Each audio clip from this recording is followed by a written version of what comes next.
Mari kita cermati antara apa yang disebut dengan toleransi dan sinkretisme.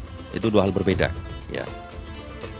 Jenengan bisa menjadi pribadi yang toleran dengan dasar tawasud tadi, wasatiyah tadi itu, tanpa perlu mensinkretiskan akidahmu dengan yang lain-lain.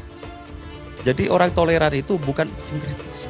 Orang toleran itu bukan orang lalu mencampur adukkan akidahnya dengan akidah yang lain atau mencampurkan dengan hal-hal lain yang bukan akidah. Sehingga tidak perlu kita menjadi bagian dari yang mengatakan semua agama itu benar. Yang benar itu adalah lakum dinukum. Nah, teman-teman, la ikrah fiddin ini sering jadi disalahpahami karena tidak dikutip dengan lengkap. Seolah-olah la ikrah fiddin, tidak ada paksaan dalam agama, ini adalah dalil bahwa semua agama itu benar. Gak begitu. Karena lanjutannya adalah qad tabayyana rusdu minal ghayy.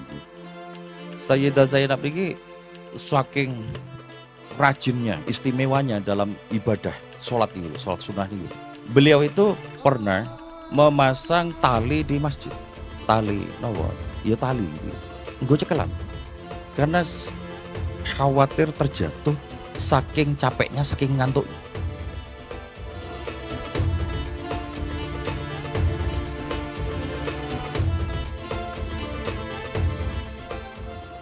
Saya mungkin ingin menyampaikan ini poin yang menurut saya pribadi ini amat sangat prinsip dalam cara kita berislam, beragama, baik secara personal, pribadi, ataupun sebagai bagian dari sebuah lingkungan sekecil apapun, entah itu keluarga, entah itu pekerjaan, dan juga sampai level yang lebih luas, yakni posisi kita sebagai seorang muslim, seorang mukmin di hadapan lingkungan sosial yang lebih besar, yang tentu saja majemuk, beragam, dan bahkan begitu jauh perbedaan-perbedaan yang ada di antara orang-orang sosial tersebut.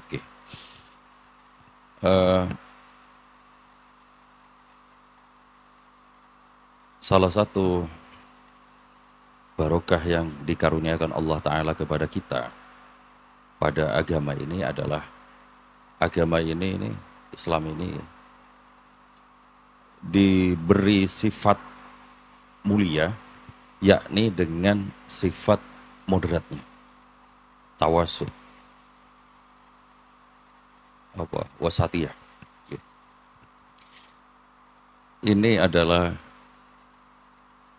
karunia dari Allah Subhanahu wa taala kepada kita. Agama ini dibikin moderat. Jangan nggak usah terlalu alergi dengan istilah moderat gitu. Cauin kok alergi karo moderat. Atau kalau misalnya ada orang yang agak alergi atau bahkan alergi terhadap moderat atau moderasi, ubah aja lah jadi wasatiyah gitu, supaya alerginya hilang gitu. Gini teman-teman, maksud saya,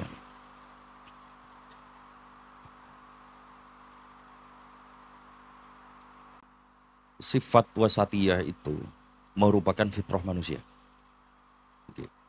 Merupakan fitrah manusia. Satu sisi manusia itu berfitrah untuk menyembah Allah gitu, dan juga berbuat kebaikan-kebaikan. Tetapi di waktu yang sama manusia itu dikaruniai begitu banyak sifat, karakter, kecenderungan kepada hal-hal yang bisa menjadi antitesa terhadap yang sisi pertama tadi. Al-Quran misal bilang begini, zuyyina linnasi hubbus syahawati minan nisa wal banin wal qanatir muqantara minad dawi, sampai ke belakang ya. Itu memang posisi fitrah kita, manusia itu diparingi hubbus syahawat, diparingi ya dua nafsu syahwat gitu, kepada ya perempuan, kepada anak-anak, kepada harta, kepada kendaraan, kepada kebun, kepada emas, ya bahasa dulu emas ya. Apakah slot termasuk di sini? Enggak, itu beda ya. Jangan paksa masuk slot ke dalam wal khail wal fiddah gitu, enggak lah itu. Wad dahabi wal fiddah gitu. Enggak. Itu cara pengen cepat kaya yang bodoh. Nah, coba saya angkat satu contoh nggih, misal gini. Ini termasuk menurut saya atau saya sering jumpai atau pernah saya berada di masa saya juga berada di posisi tersebut. Ini termasuk ayat yang rasanya itu dipahami dengan tidak pada tempatnya. Ini wabtagi fima atakallahu darul akhirata walatan sanasi baka minat dunia. Itu kalau diartiin, kalau jenengan hanya ngutip ayat ini ya, itu artinya kan begini nih. Wabtagi fima atakallahu darul akhirata. Dan pergunakanlah apa-apa yang telah Allah karuniakan kepadamu itu untuk meraih kebahagiaan hidup di akhir. Walatansa nasibaka minat dunia. Di sini titik kritisnya. Dan janganlah engkau lupa bagianmu dari dunia. Gitu ya. Ini saya bicara pure pada konteks tafsir lah ya. Orang lalu menarik ayat ini dengan memahami seperti ini, misal, buat apa dunia? Udahlah tinggalkan dunia. Yang harus diutamakan itu, harus kita dahulukan itu, kita selalu kejar adalah kehidupan akhir. Kalau yang ngomong gini orangnya kaya, jenengan tersinggung. Iya. Kalau yang ngomong seperti ini seorang penceramah yang diantar jemput pakai Alphard gitu, jenengan tersinggung nggak? Sementara jenengan naik motor kehujanan segala gitu. Kan begitu.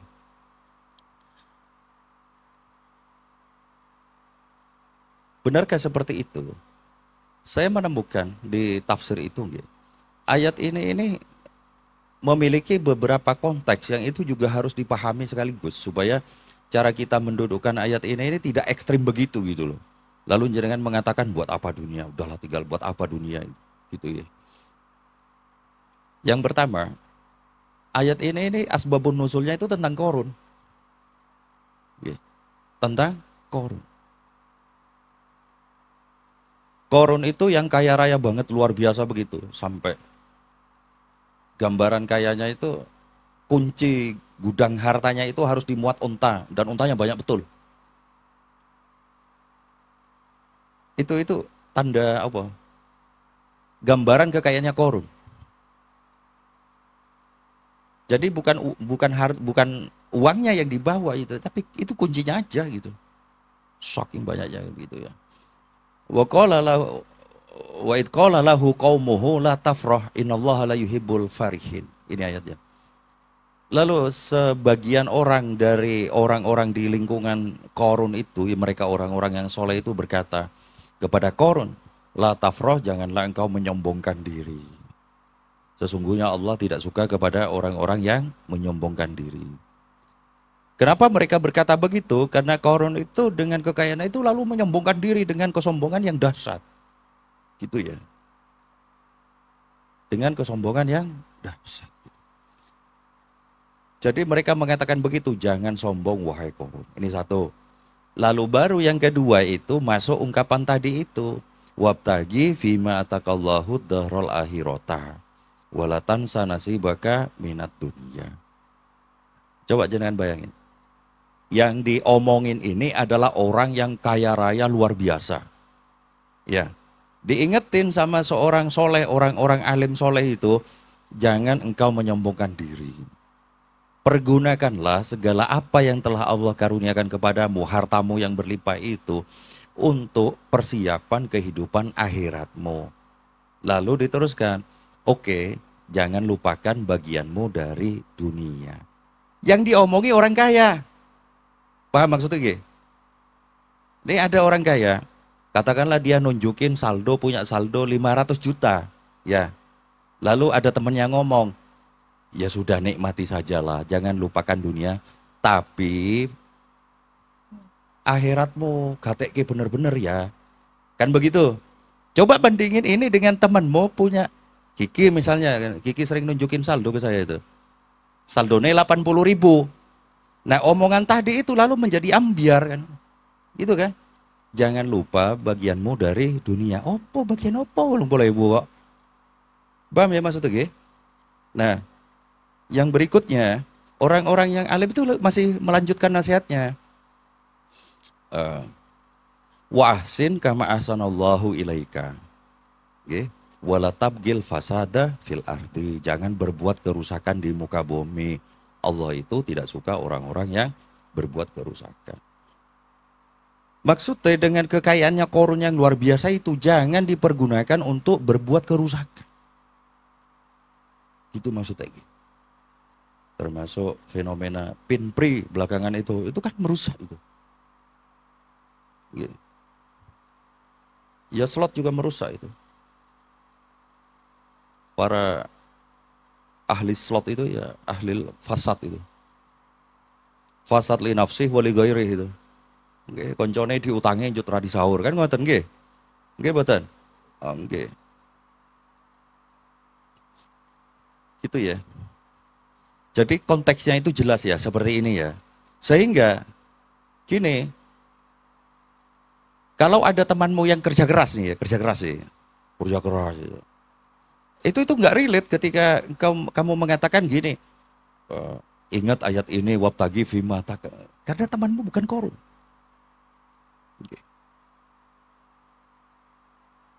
Ada kotaknya yang mesti diletakkan di situ, gitu loh maksudnya.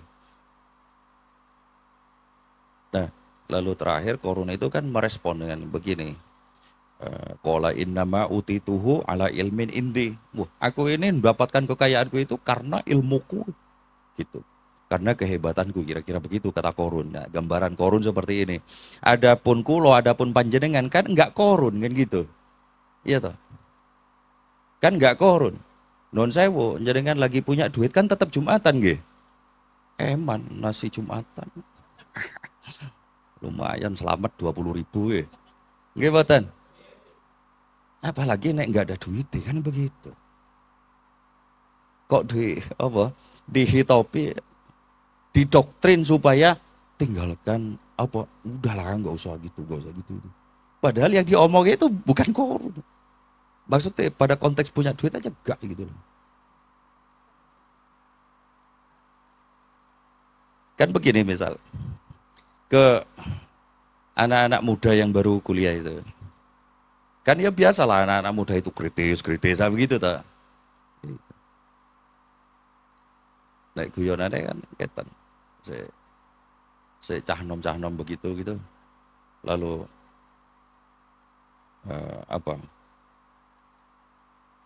mendedikasikan dirinya kepada ukhrawi pure gitu. Itu kan belum pada tempatnya itu. Nah, ini satu contoh bahwa memang diperlukan pemahaman yang moderat gitu pada konteks-konteks agama seperti ini. Tentu kita setuju, kita paham betul bahwa akhirat itu adalah kehidupan yang abadi yang memang kita tujukan begitu toh. Tapi di waktu yang sama kita paham bahwa ad-dunya mazra'atul akhir.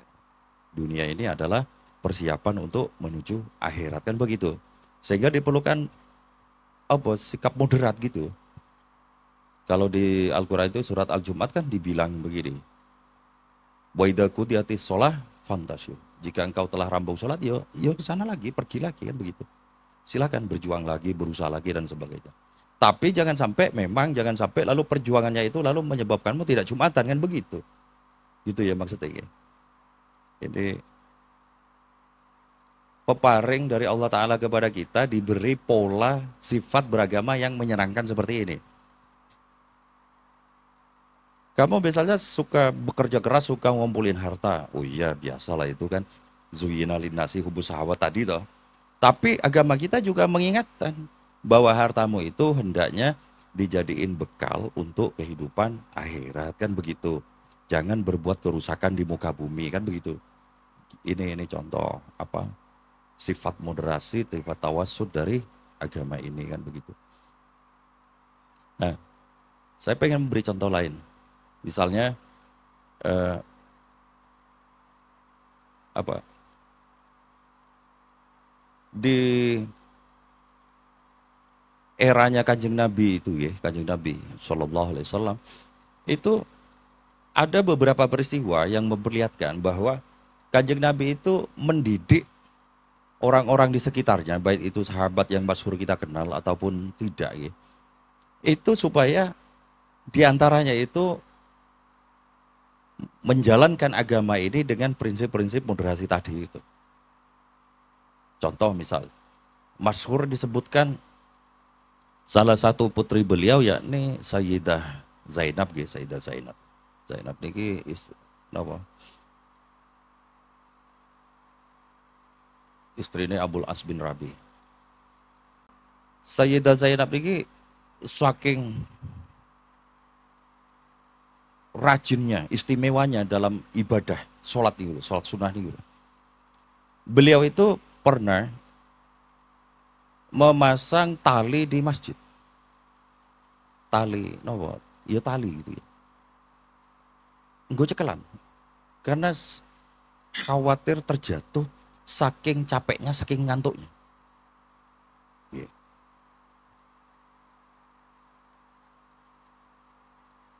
Lalu diketahui oleh Kanjeng Nabi, ditanya, ini tali apa? Itu tali punya Zahir Rasul. Ditanya buat apa? Buat pegangan kalau sholat. Kanjeng Nabi dawuh begitu.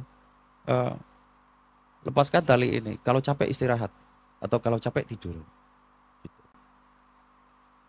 Kita belum sholat sunnah aja udah capek.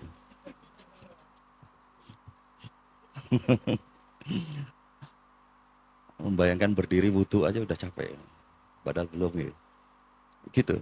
Jadi dia capek ya tidur gitu. Dia capek tidur, capek istirahat. Kan seperti itu.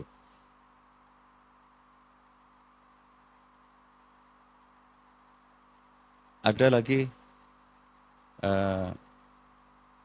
ada ini ya, salah satu sahabat yang beberapa riwayat ya. Jadi bukan hanya satu peristiwa, beberapa peristiwa tentang orang yang sama ini. Namanya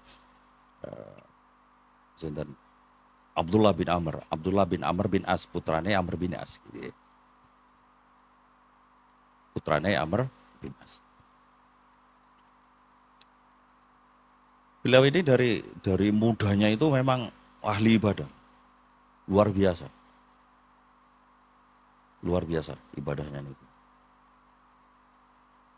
Suatu hari sama Amr bin As ini dinikahkan.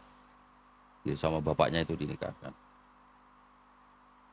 Kira-kira dapat seminggu itu ditilii rumah tangga baru ini. Amr lalu bertanya kepada mantunya perempuan berarti ya, tanya bagaimana hubungan kalian? Maksudnya ya segitulah ya. Kata istrinya itu atau mantu ini berkata, Alhamdulillah kalau malam suami saya itu qiyamul lail, kalau siang puasa. Jadi selama seminggu itu enggak disentuh sama sekali istri itu. Lalu Amr bin As wadul lapor ke Kanjeng Nabi, dipanggil, dinasihati sama Kanjeng Nabi Amr bin As itu.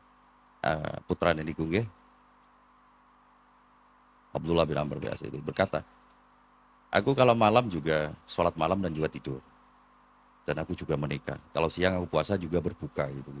Maksudnya ya orang-orang banget. Gitu. Yang kedua masih tentang Abdullah bin Amr niki. Ketika masih muda itu Abdullah bin Amr bertanya kepada Kanjeng Nabi, wahai Rasulullah, bagaimana sebaiknya saya berpuasa sunnah? Yeah. Dijawab oleh Rasulullah, sebulan 3 hari. Abdullah bin Amr menjawab, saya bisa lebih. Yeah. Lalu dijawab sama Kanjeng Nabi, seminggu 2 kali, Senin Kamis itu. Yeah. Abdullah bin Amr menjawab lagi, saya bisa lebih, wahai Rasul.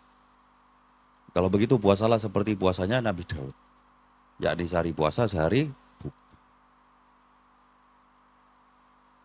Ini pertanyaan pertama. Pertanyaan kedua gini. Wahai Rasulullah, bagaimana sebaiknya saya menghatamkan Al-Quran?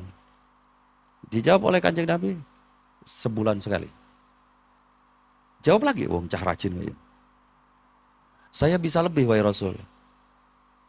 Dijawab, 10 hari sekali. Saya bisa lagi wahai Rasul.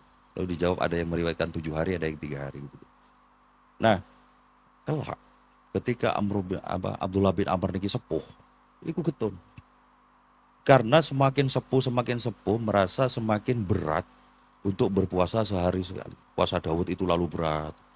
Terus apalagi menghatamkan Al-Quran 10 hari sekali itu lalu dirasa berat. Gitu. Tapi nggak berani melanggar karena dawuhe Kanjeng Nabi. Nggih. Nggih. Mula nek cara guyonan kan nek jenengan nyuwun ijazah sinten mawon, nyuwun ijazah Cak Agus Kak, minta ijazah. Ya sudah misalnya gitu ya. Seminggu sekali baca ini, sudah nggak usah nanya lagi. Nanya lagi dikasih lebih repot. Ya. Kan begitu adabnya orang minta ijazah ya. Nah itu dilakukan oleh Abdullah bin Amr begitu. Nah terakhir guys saya beri contoh lagi. Ada seorang perempuan sedang bertamu ke Sayyidah Aisyah gitu ya.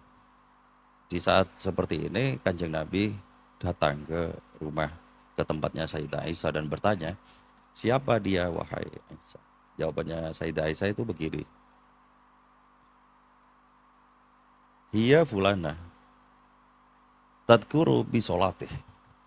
Dia ini si fulan yang terkenal dengan sholatnya yang luar biasa. Kanjeng Nabi ini ekspresi Kanjeng Nabi begini. Mah gitu. Mah itu maksudnya gitu ya. Alaikum matutikun. Kalian ini bedal semampunya. Gitu. Alaikum matutikun. Fawallahi la yamallullah hatta tamallu. Demi Allah. Allah itu tidak akan bosan sama kalian itu, tapi kalian yang akan bosan. Wa kana ahsanuddini alaihi ma dawama sahibuhu alaihi. Niki dalil jenengan harus paham ya, karena ini menggembirakan kita banget ini. Dan sungguh keadaan agama yang baik itu adalah orang yang dawam atau istiqomah terhadap sesuatu dalam agamanya. Misalnya jenengan katakanlah sebulan sekali hatam Al-Quran gitu, didawamkan begitu. Gitu maksudnya gitu. Itu yang disebut wakana ahsanatin. Agama yang baik itu yang seperti itu. Misalnya jenengan seneng hobi puasa Senin Kemis misalnya. Ya sudah. Tapi kok ada ya orang hobi puasa itu ya. Saya pribadi itu gumun. Ada ya orangnya. Ada, tapi ada ya. Ada. Kalau jenengan gumun ya berarti seperti saya lah posisinya gitu ya. Ada. Saya punya ibu mertua itu sepuh ya. Puasa ya tiap hari. Saya tanya kenapa ini kok puasa terus ya? Seneng enak ya puasa. Aku gede-gede. Ya Allah puasa kok enak katanya gitu. Gitu teman-teman ya. Oke terakhir sembari nunggu teman yang ngambil kitab ya. Saya nambahkan gini. Itu kan konteks personal kita lah ya. Sekarang yang mungkin ini relate betul dengan kita dan lingkungan sosial. Gini teman-teman.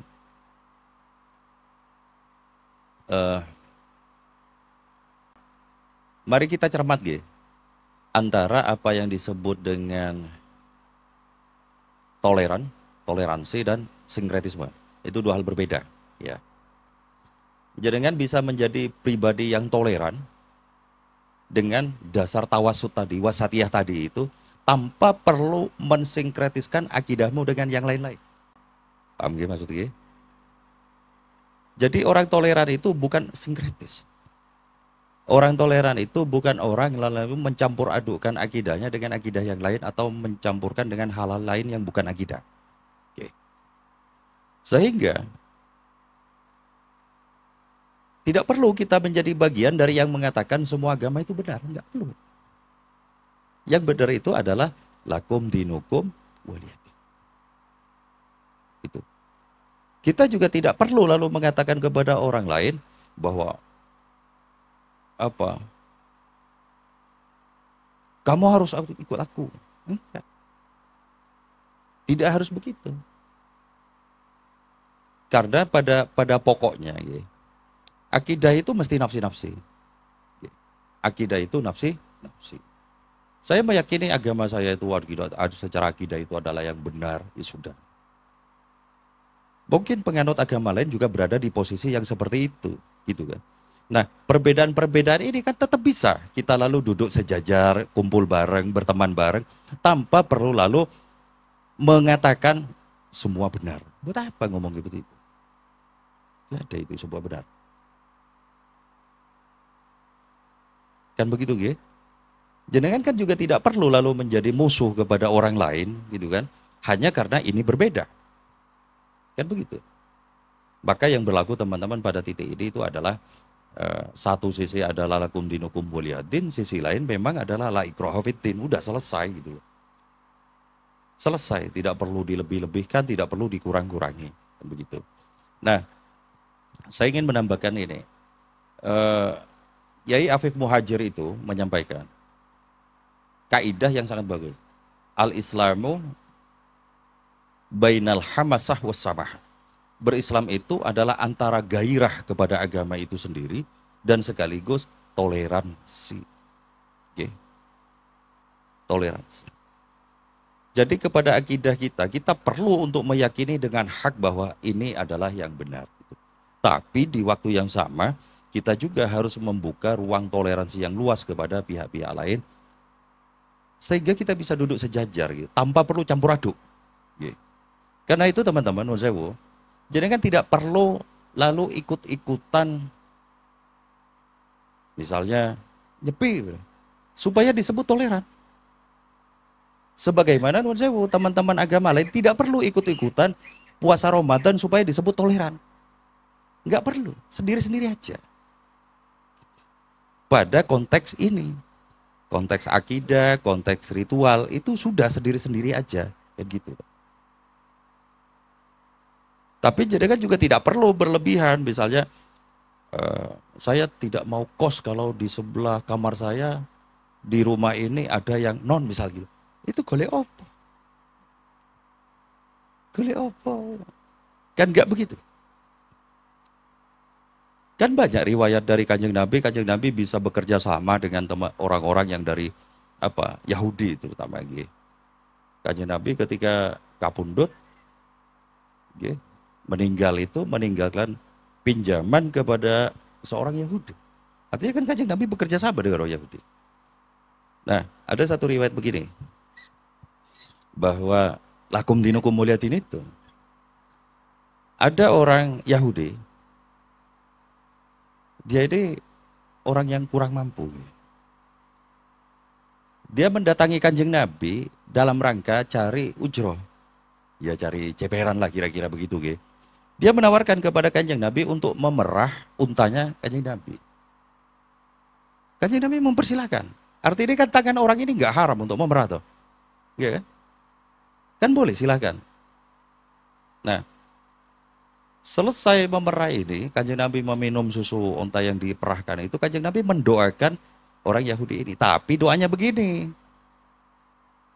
Allahumma jamilhu, ya Allah paringi orang ini ganteng. Setelah didoakan Kanjeng Nabi, ubannya hilang semua. Dan sampai mati orang ini nggak pernah ubanan. Yang didoakan Kanjeng Nabi konteksnya apa coba? Sama sekali bukan tentang perakidahan. Kan begitu. Ya. Kita melihatlah dari riwayat-riwayat seperti ini bahwa ya nggak apa-apa ya, kerjasama tetanggaan macam-macam dan seterusnya, tapi nggak usah kebablasan. Ada kotak yang memang kita sudahlah nafsi-nafsi kan gitu toh. Tapi di sisi semua itu kita tetap adalah seduluran, sekancan, apa?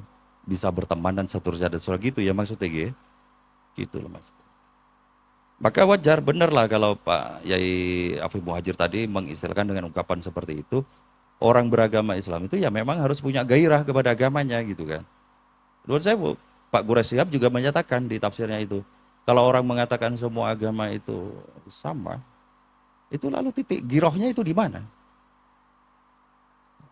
Kan nggak masuk akal. Ini kok kayaknya mau Ramadan yang berat ini. Tak pindah wae lah, wong padha wae kan gitu. Pindah ke sebelah dulu lah. Nanti pas Idul Fitri baru aku balik lagi ya gitu. Masa begitu? Kan enggak. Ini kayaknya Jumatan ngantuk ya, tak pindah sih. Ya. Tapi begitu hari Minggu, tak pindah Jumat wae lah. Ini beragama macam apa kalau begini? Enggak bisa teman-teman. Akidah adalah akidah. Oke, saya tuturkan satu riwayat mengapa lakum dinukum waliyatin itu sangat signifikan dalam bab akidah. Sebab turunnya Qul al kafirun itu, lakum dinukum waliyatin itu adalah Walid bin Mughirah, bapaknya Khalid bin Walid itu, yang musyrik waktu itu menawarkan kepada Kanjeng Nabi, wahai Muhammad, daripada kita terus berseberangan seperti ini, bertentangan seperti ini, bagaimana kalau kita coba jalan seperti ini? Setahun aku ikut agamamu, dan setahun berikutnya kamu ikut agamaku. Kalau ada kebaikan yang kamu dapatkan dari agamaku, maka itu adalah karunia bagimu. Dan sebaliknya. Lalu turun ayat ini. La abudu ma ta'budun sampai lakum dinukum waliyatin. Gitu loh. Jadi memang sendiri-sendiri, nafsi-nafsi. Nah, yang kedua, la ikraha fiddin. Nah, teman-teman, la ikraha fiddin ini sering jadi disalahpahami karena tidak dikutip dengan lengkap. Seolah-olah la ikraha fiddin, tidak ada paksaan dalam agama. Ini adalah dalil bahwa semua agama itu benar. Enggak begitu. Karena lanjutannya adalah qad tabayyana rusdu minal ghayy. Jadi yang hak di sisi Allah itu telah jelas, yang batil telah jelas. Tapi tidak ada paksaan dalam agama gitu. Dulu sebab dari turunnya ayat ini adalah ada seorang Ansor itu yang baru masuk Islam. Saking senangnya, bergairahnya masuk Islam, dia ini berkata kepada sanak kerabatnya yang selama ini berada dalam tanggungannya secara ekonomi, ya, saya sekarang masuk Islam, kalian kalau tidak masuk Islam, nafkahnya kuhentikan semua. Nah, lalu turun Kanjeng Nabi begitu tahu cerita ini, turun ayat ini dan Kanjeng Nabi menjelaskan, la ikraha fiddin, tidak ada paksaan dalam agama. Oke teman-teman, dari keterangan ini bisa kan kita ini lalu secara akidah mantap, secara sosial keren kan, bisa kan? Bisa kan? Sehingga jangan ada orang jatuh di jalan, nggak perlu tanya dulu agamanya apa gitu. Enggak, tolongan udah selesai. Okay. Tapi sebaliknya, kalau pas Jumatan, Jumatan aja gitu loh. Okay.